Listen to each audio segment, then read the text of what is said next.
friends, Amanda here. Welcome back to Handmade and Hallmark. Today I've got another color catalog challenge card for you today. I loved how this card turned out. It was very relaxing and it's got some beautiful florals and I hope you enjoy. Let's get into it. Okay, so I'm starting out with my random number generator. I'm going to go ahead and type in 1 to 500 because that is how many color palettes are in the color catalog. And today's number was 281. And I was super excited it came from the other catalog. My first one came from the second catalog as well. Or no, it came from the first one, I'm sorry. So it was really fun to be able to go into the second catalog. So there's so many to choose from. And as I was scrolling, I found so many that I thought were absolutely beautiful. So when I found this one, and this was the one that we were going to use, I was super excited about it. It was such a pretty palette and I knew it would work well with florals. So that's what I decided to do. I went ahead and printed it out just to see the color in person. And I decided I'm going to use this large floral stamp set from Simon Says Stamp. It's the Let's Celebrate Rose Corner, and I'm also going to use a couple of birthday greetings from Honeybee. Now this card is very color heavy. I left in all of my watercoloring. I wanted to have some kind of relaxing day. I kind of had a stressful day at my new job and I just needed to come home and do some relaxing watercoloring. It really helps kind of de-stress from a day where you just sit down, you relax, you listen to some music or an audiobook and you just color, and it really did help. So what I'm doing here is I've just got some Bristol Smooth cardstock and I've got this large floral in my MISTI, and I'm just going to stamp it down using some Versa Fine Onyx Black ink. This is a water resistant ink, works well for watercoloring, and it is a nice beautiful black crisp ink, and it felt like it went well with the color palette that I had because I did have black in that, so it was a nice way to pull that black in. I didn't want to go black heavy. I just wanted to do accents of black and I really wanted the colors to shine.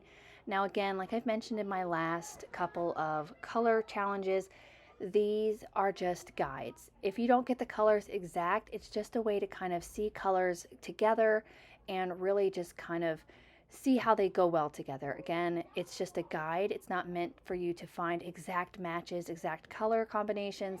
It's just there to help you and kind of guide you in some fun new directions that you may not have done in the past.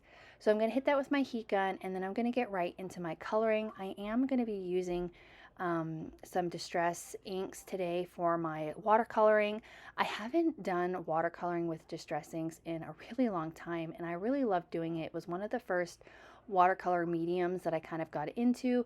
So I've kind of smushed all of my colors down onto this kind of plastic palette here, and I'm going to have all of them listed in the description below, so if you wanted to know what colors I used. And I'm just using a water brush and I'm going to go right into coloring here. I really liked using the water brush because it gives me a little bit more control because I have all of the water there. And then I'm going to put on some music for you to enjoy because it is all coloring and I hope it is a nice relaxing thing for you. So hope you enjoy and we'll catch up when we're all done.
Once I was all finished with my coloring, I went ahead and hit it with my heat gun just to speed up a little bit of the drying, and then I did set it off to the side to completely dry before I started messing around with it.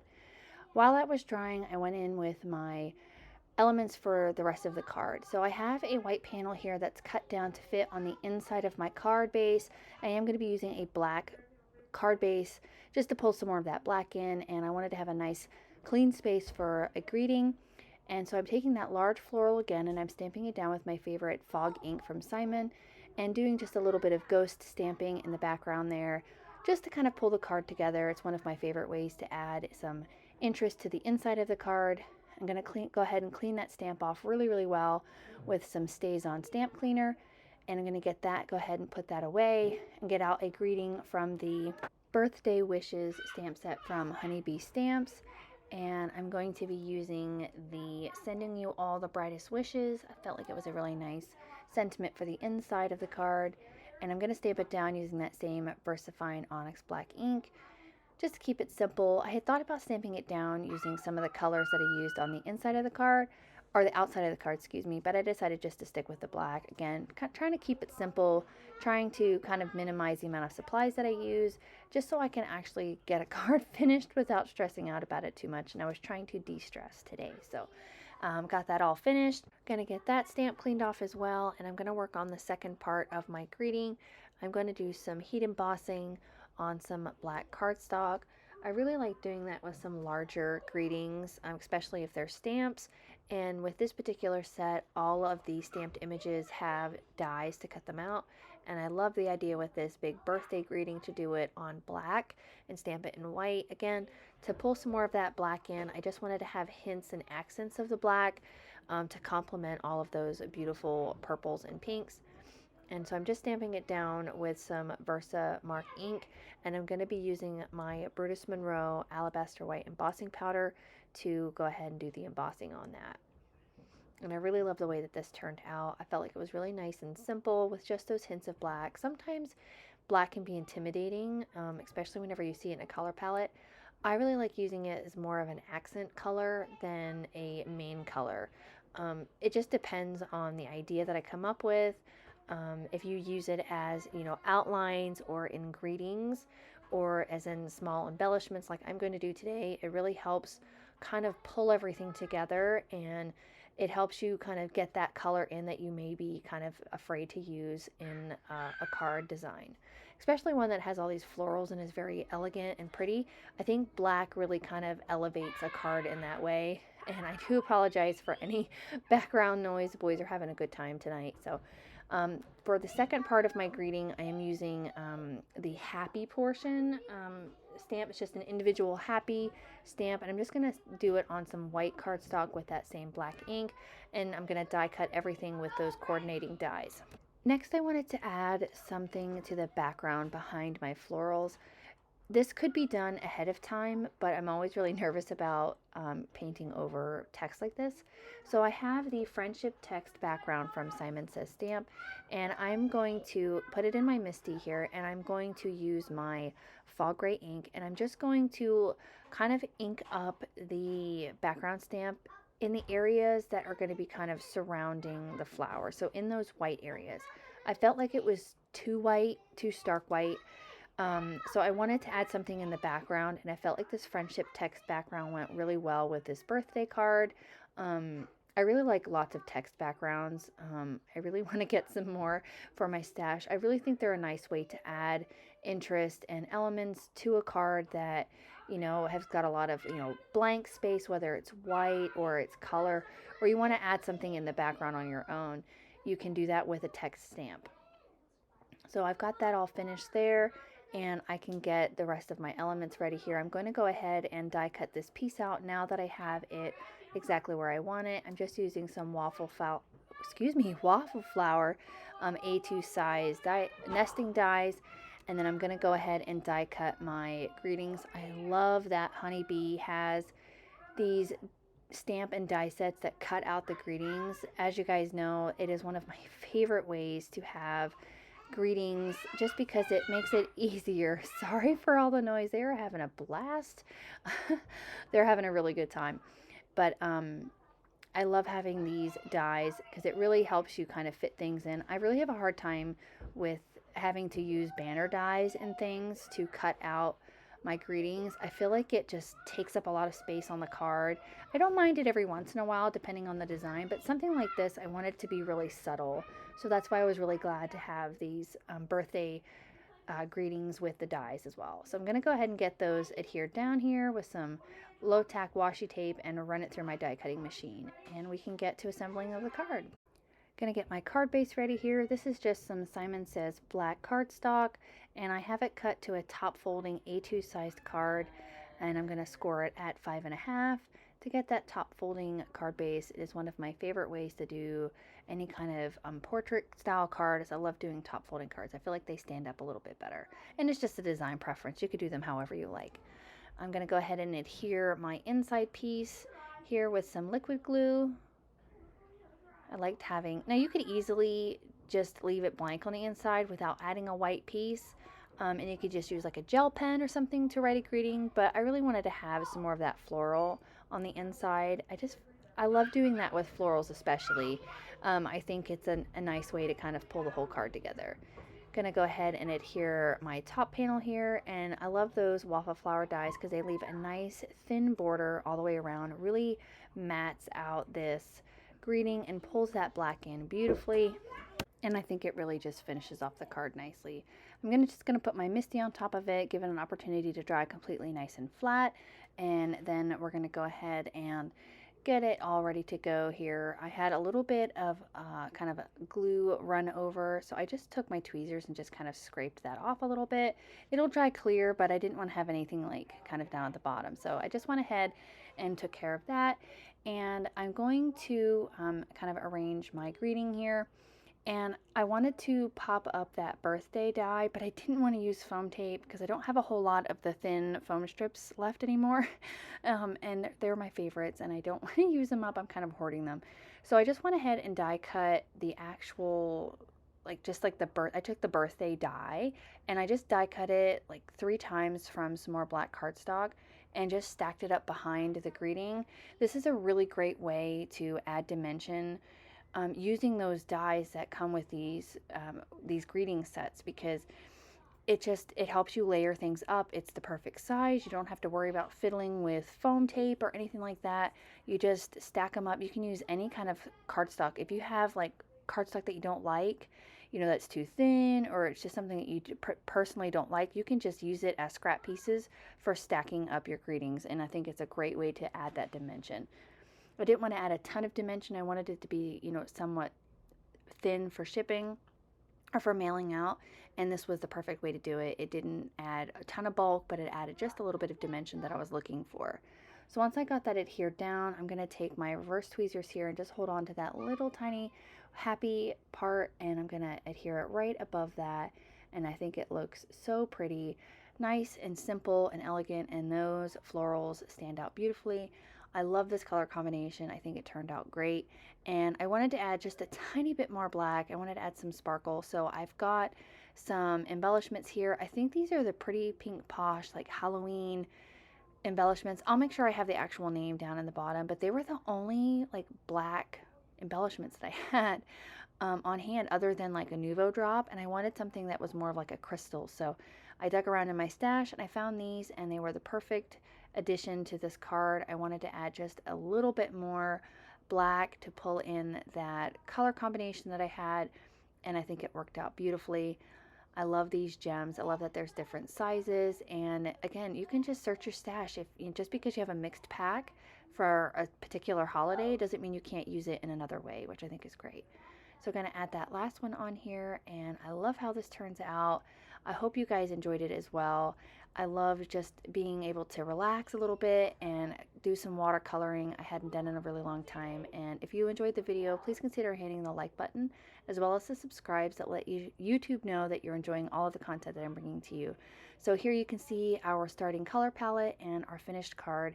And again, I hope you enjoyed it, and I can't wait to share with you some more cards, and I hope you have a fantastic day. I'll see ya. Bye.